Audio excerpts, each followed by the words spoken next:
Hello बच्चों, welcome to your channel physics with King Sen sir. बच्चों शुरू करते हैं आज का टॉपिक।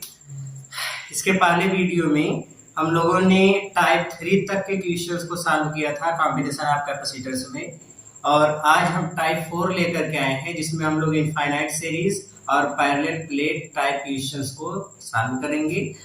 एक इम्पॉर्टेंट चीज बच्चों, इसमें एक वीडियो इस सीरीज में हम इन्वॉल्व नहीं कर रहे हैं, और वो वीडियो है या उस टॉपिक का नाम है जिसका नाम है circuit contains with resistor and capacitor. इसमें रेजिस्टेंस और कैपेसिटर दोनों होगा, ऐसे सर्किट को हम इस वाले वीडियो में इन्वॉल्व नहीं कर रहे हैं।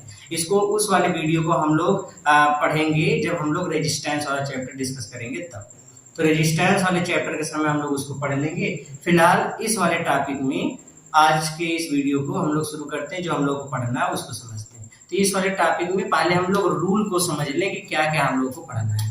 बच्चों इसके पहले हमने आपको बताया था रूल, जब हम टाइप 2 के क्वेश्चंस को लेके आए थे तो उसमें आपको बेसिक रूल याद होगा कि अगर मान लो कोई कैपेसिटर है। पहला रूल आप समझो, मैं जो बता रहा हूँ उस रूल को समझो, अभी याद आ जाएगा कि मैं किस टॉपिक की बात कर रहा हूँ। रूल फर्स्ट में हमने बताया था, अगर किसी कैपेसिटर में या कई प्लेटें इस तरीके से जुड़ी हुई हों जिसमें प्लेटों का एरिया ये एरिया सेम हो और प्लेटों के बीच की डिस्टेंस ये अलग अलग हो, ये डिवाइड हो, डिस्टेंस डिवाइड हो, ये डिस्टेंस डिवाइड हो और प्लेटों का जो एरिया है ये सेम। तो इसका अर्थ है कि जो कॉम्बिनेशन बनेगा वो कॉम्बिनेशन अगर एरिया सेम है, डिस्टेंस डिवाइड है, तो कॉम्बिनेशन हमेशा कैसा बनेगा? सीरीज। कैसा बनेगा? सीरीज। दूसरा रूल ये है कि अगर मान लो कि प्लेटों का एरिया डिवाइड हो रहा है, एरिया डिवाइड्स, और जो प्लेटों के बीच की डिस्टेंस है वो डिस्टेंस सेम है, तो इसका मतलब जो कॉम्बिनेशन बनेगा ये कॉम्बिनेशन पैरेलल। जैसे इस वाले टॉपिक या इस वाले पे अगर मैं एग्जांपल दूं तो पहले वाले केस में पहले वाले रूल का एग्जांपल, जैसे मान लो कि ये कोई पैरेलल प्लेट कैपेसिटर है और इसके प्लेटों के बीच ऐसे इसकी कई प्लेटें इसमें लगी हुई हैं, सबका एरिया एक है लेकिन डिस्टेंस सबके अलग अलग है, D1 D2 D3 D4 सबकी प्लेटों के बीच की डिस्टेंस अलग अलग है, तो ये सीरीज में हो गए। या पैरेलल वाले में देख लो, मान लो कोई कैपेसिटर ऐसे दिया गया है, प्लेटों के बीच इसमें जितनी प्लेटें ली गई सबकी प्लेटों के बीच की डिस्टेंस सेम है, ये है, बट इस बार एरिया इसका डिवाइड कर दिया गया इस तरीके से, A1 A2 A3 A4, लेकिन प्लेटों के बीच की डिस्टेंस कितनी है D, बट एरिया इसका इस बार डिवाइड हो रहा है A3 A4 ऐसे। तो ये वाला कॉम्बिनेशन जो बनेगा वो कैसा हो जाएगा? पैरेलल। तो ये पैरेलल, ये सीरीज।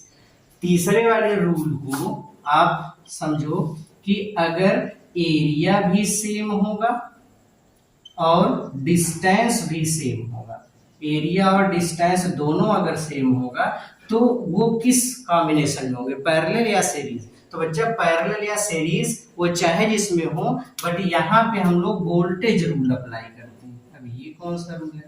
अरे वही वायर कनेक्शन प्रॉब्लम वाला रूल है।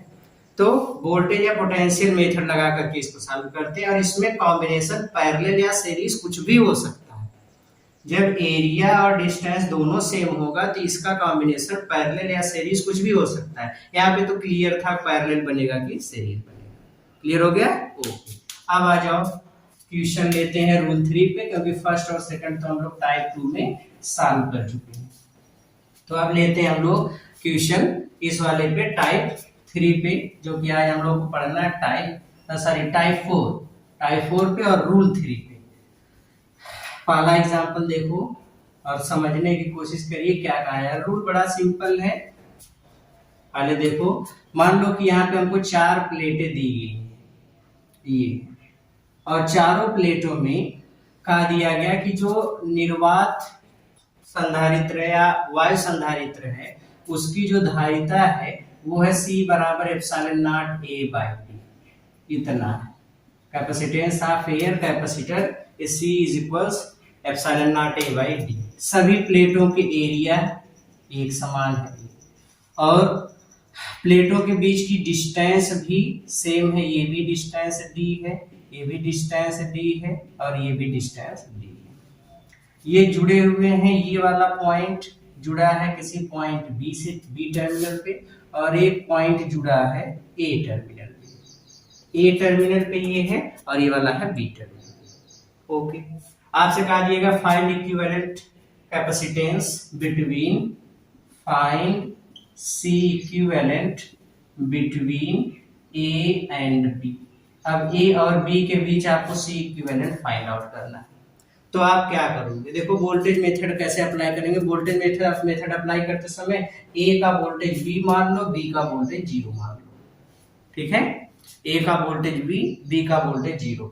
ये वाला पॉइंट V वोल्ट पे होगा, सही बात है। ये वाला भी, अब ये वाला देखो V वोल्ट पे होगा तो ये वाली प्लेट V वोल्ट पे आ जाएगी, वैसे ये वाली प्लेट भी V वोल्ट पे आ जाएगी। ये 0 वोल्ट पे है तो ये वाला पॉइंट भी 0 वोल्ट पे होगा, मतलब ये वाली प्लेट 0 वोल्ट पे, ये वाली प्लेट 0 वोल्ट पे, ठीक है। देखो ये दोनों प्लेटें मिलकर एक कैपेसिटर बना रही हैं, तो ये दोनों प्लेटें मिलकर जब एक कैपेसिटर बना रही हैं तो एक का वोल्टेज है V और एक का वोल्टेज है 0, तो V और 0 के बीच एक कैपेसिटर जुड़ा हुआ है, ठीक है।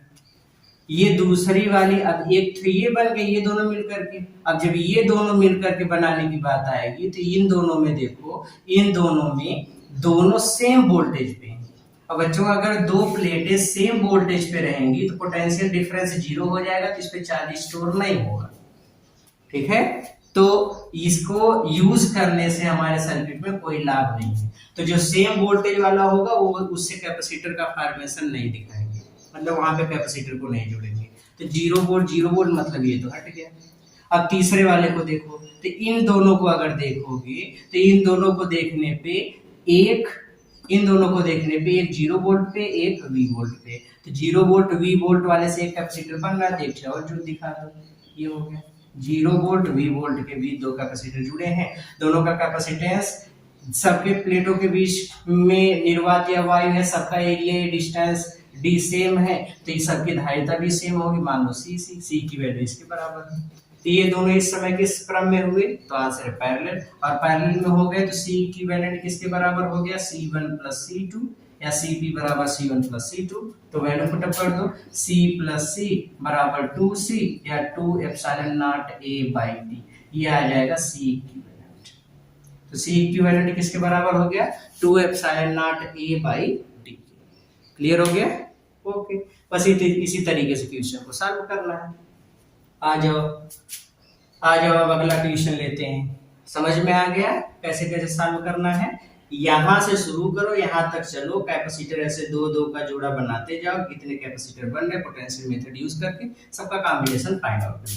क्लियर हो गया, ओके। आ जाओ दूसरा एग्जांपल लेते हैं। दूसरे वाले एग्जांपल में अब बच्चों जितने भी क्वेश्चन मैं आपको दूंगा सबका क्वेश्चन एक ही रहेगा, find C equivalent between A and B, और सबके प्लेटों का एरिया एक समान और प्लेटों के बीच की डिस्टेंस भी सेम रहेगी। तो बार बार ये चीज मैं लिखूंगा नहीं, इसको आप समझते रहिए। क्वेश्चन नंबर 2, दूसरा एग्जांपल देखो। इस बार बच्चों 4 प्लेट फिर से दी गई हैं, एक प्लेट, दूसरी प्लेट, तीसरी प्लेट, चौथी प्लेट। लेकिन इस बार कॉम्बिनेशन इस तरीके से दिया गया है कि ये वाली दोनों प्लेटें B पर हैं और ये दोनों प्लेटें A पर हैं, A टर्मिनल पे। ये A पे हैं और ये वाली प्लेटें B पे। सॉरी, ये माय मिस्टेक, ये यहां से, ये इस तरीके से, ठीक है। ये वाला A टर्मिनल है, ये इससे जुड़ा हुआ है, और ये वाला B टर्मिनल। ये क्वेश्चन है। क्वेश्चन फिर से देखो, इसमें ऐसे 4 प्लेटें, पहली, दूसरी, तीसरी, चौथी ये है, तो पहली और तीसरी A टर्मिनल पे है, दूसरी और चौथी B टर्मिनल पे, ठीक है। तो अब आपसे कहा दिया गया find C equivalent between A and B, तो कैसे फाइंड आउट करोगे। वोल्टेज मान लो, इसका वोल्टेज V, इसका वोल्टेज 0, तो 0 वोल्ट, 0 वोल्ट, 0 वोल्ट, इन दोनों प्लेटों का वोल्टेज 0। V वोल्ट, तो V वोल्ट, V वोल्ट और इसका भी V वोल्ट। अब कैपेसिटर बनाना शुरू करो। देखो तो ये वोल्टेज के पॉइंट मिल रहे हैं V0 ऐसे मिल रहे हैं, तो एक ठे V मान लो, एक ठे 0 मान लो। अब इसे कंबाइन करना शुरू करो, एक V और एक 0, अब इन्हीं के बीच कंबाइन करना है। पहली इन दोनों प्लेटों को देखो, V और 0 के बीच में है, तो V और 0 के बीच एक कैपेसिटर बन रहा है, ये हो गया C। अब इन दोनों के बीच में देखोगे तो इन दोनों के बीच में 0 और V का मतलब इन दोनों के बीच में फिर एक कैपेसिटर जोड़ देना है, ये हो गया, ये वाली हो गई। अब इन दोनों को देखो, इन दोनों को देखोगे तो V और 0, तो V और 0 के बीच अगर देखोगे तो V और 0 के बीच एक कैपेसिटर और जुड़ रहा है, तो V और 0 के बीच एक कैपेसिटर और जोड़ दो, ये हो गया।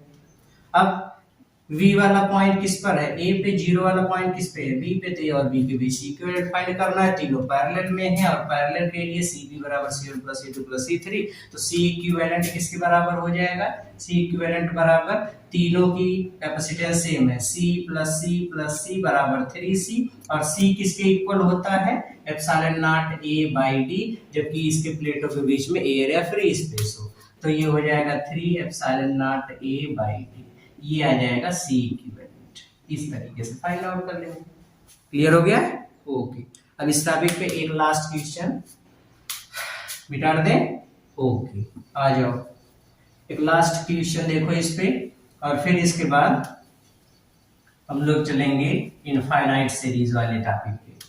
तो लास्ट एग्जांपल, इसको खुद से ट्राई करोगे, वीडियो को पास करके ट्राई करके सॉल्व करके तब जा करके आओगे मिलाने। इस बार बच्चों यहाँ पे 5 प्लेटें दी गई हैं, पहली, दूसरी, तीसरी, चौथी और 5वीं प्लेट। ये इस तरीके से 5 प्लेटें दी गई हैं, ठीक है। और पांचों प्लेटों में कॉम्बिनेशन इस तरीके से बनाया गया है, देखो कि ये दोनों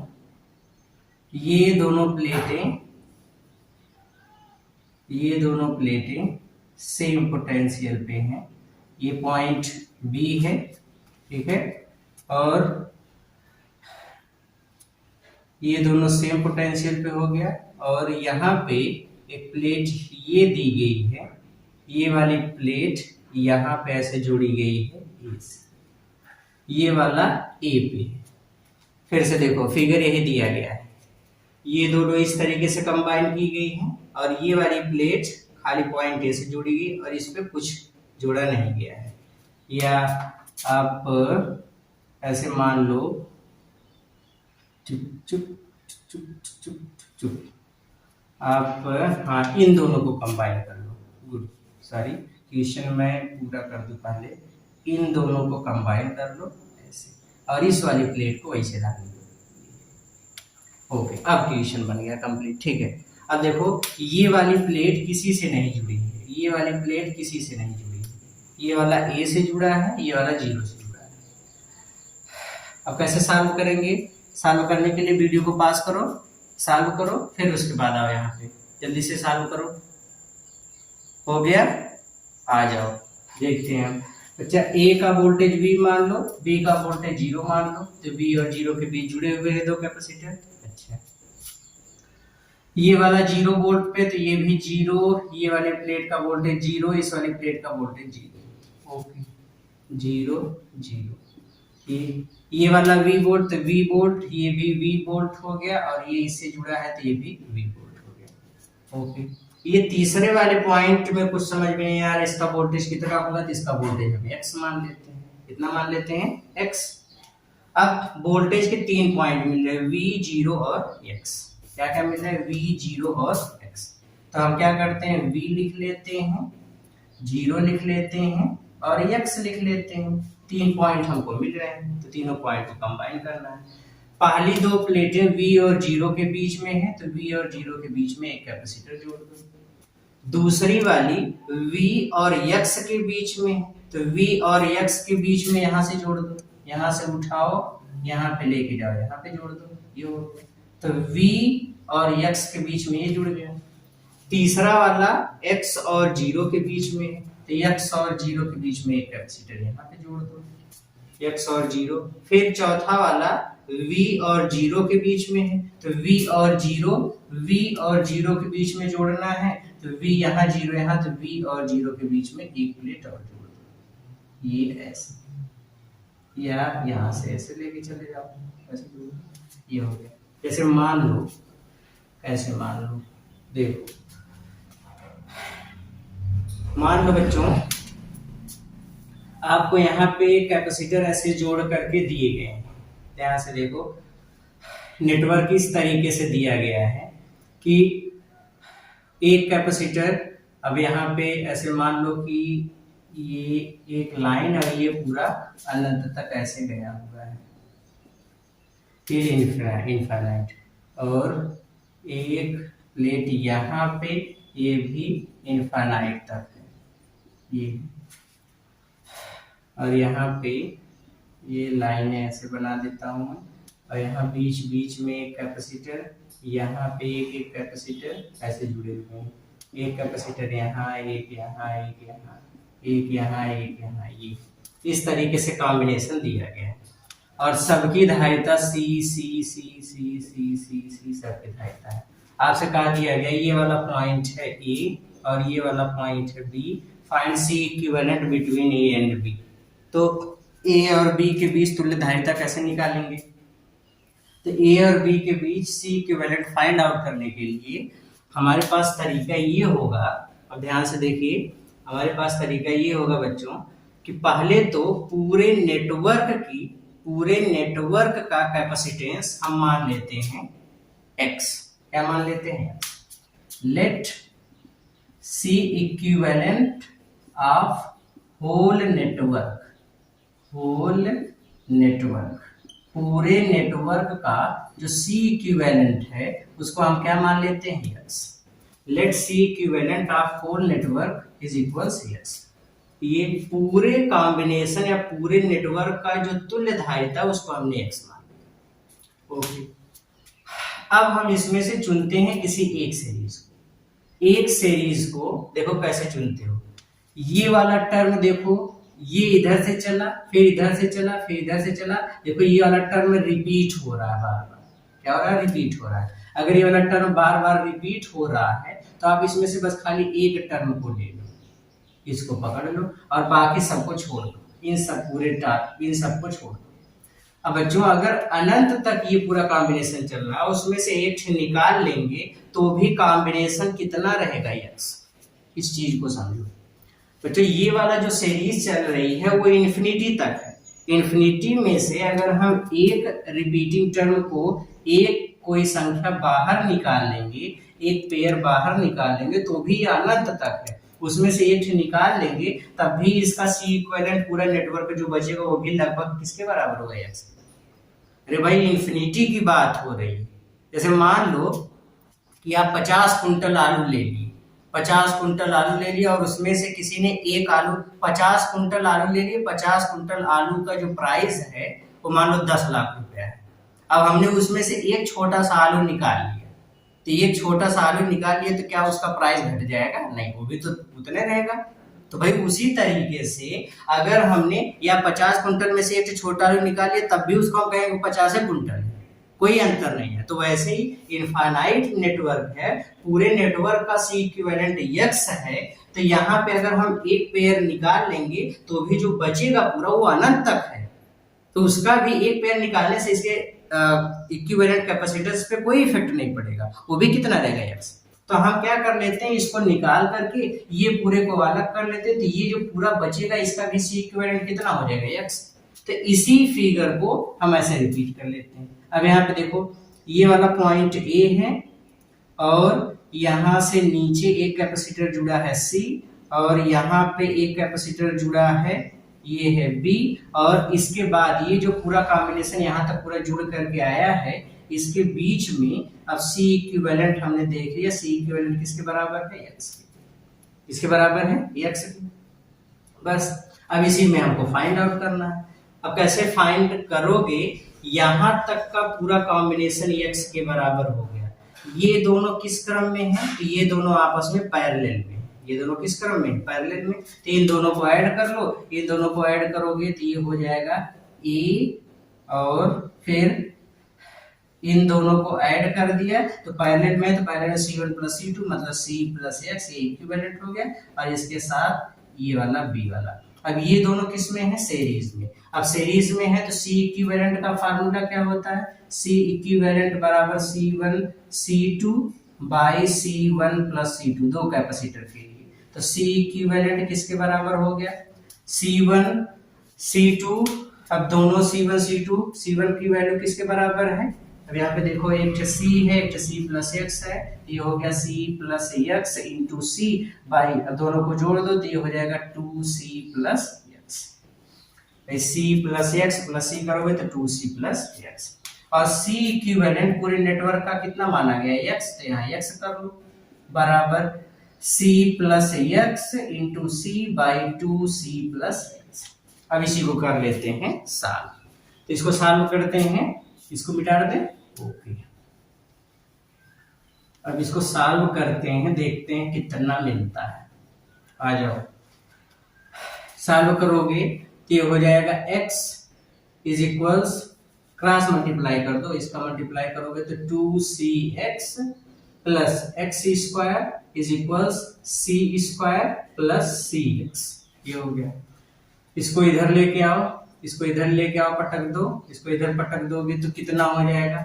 पटक दोगे तो ये हो जाएगा एक्स स्क्वायर, इसको इधर ले आओ 2cx में से घट जाएगा cx, और फिर plus c square is equals 0। इतना हो गया। अब इसी को आपको श्रीधराचार्य से सॉल्व कर लेना है। क्या कर लेना है? श्रीधराचार्य लगा करके सॉल्व कर लेना है। बच्चों, इस वाले क्वेश्चंस को सॉल्व करते समय ज्यादातर आपको क्वाड्रेटिक इक्वेशन मिलेंगे, द्विघात समीकरण मिलेंगे, और द्विघात समीकरण को सॉल्व करने के लिए हम लोग श्रीधराचार्य सूत्र लगाते हैं। श्रीधराचार्य सूत्र क्लास 10th मैथ्स, तो वहां फार्मूला लगा करके हम लोग इसको सॉल्व कर लेंगे। तो सॉल्व करके देख लेते हैं कितना होगा C इक्विवेलेंट, मतलब x की वैल्यू फाइंड कर लेते हैं। तो x की वैल्यू कैसे फाइंड करोगे? देखो, ये quadratic equation ax square plus bx plus c के इक्वल है, तो यहाँ पे a की वैल्यू है 1, b की वैल्यू है c, और d की वैल्यू निकालो। d बराबर होता है under root B square minus 4ac, या ये भी नहीं लगाना चाहते, सीधे सीधे श्रीधराचार्य लगा दो। x equals minus B plus minus under root B square minus 4ac upon 2a, value put up करो। माइनस b की वैल्यू किसके बराबर? माइनस c के, plus minus under root b का स्क्वायर, b का स्क्वायर मतलब c square minus 4 into a की value 1 into c square divide by 2 into a की वैल्यू किसके बराबर है? 1 के, तो 2 इंटू 1 कर दो। 2 इंटू 1 कर दिया तो ये हो जाएगा x is equals minus c plus minus under root minus 3c square upon 2। अभी तो ये वैल्यू इस तरीके से मिल रही है, बाद में जब हम लोग न्यूमेरिकल वैल्यू कैलकुलेट करेंगे तो न्यूमेरिकल वैल्यू कैलकुलेट करते समय ये हमको दूसरे रूप में मिलेगा, कुछ और सिंप्लीफाई भी हो सकता है या और कोई दूसरे टर्म में मिल सकता है। क्लियर हो गया? ओके, तो इस तरीके से इनफाइनाइट नेटवर्क को सॉल्व करना है। ओके, मिटा दें आप, ठीक है। दूसरा क्वेश्चन लेते हैं। इस दूसरे क्वेश्चन को देखो कैसे सॉल्व करना है। आ जाओ, इस दूसरे क्वेश्चन को कैसे सॉल्व करते हैं, वो भी इनफाइनाइट नेटवर्क ही है।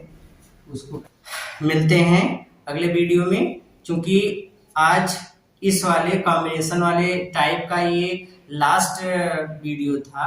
अब हम लोग कैपेसिटर वाले पे आगे के वीडियो देखेंगे, तो इसीलिए बस दो ये टॉपिक थी, इसलिए वीडियो छोटा बना। और बुक से बहुत से क्वेश्चन आपको इसमें मिलेंगे, कंपटीशन लेवल के मिलेंगे, तो पढ़ते रहिए, मेहनत करते रहिए। मिलते हैं अगले वीडियो में। All the very best.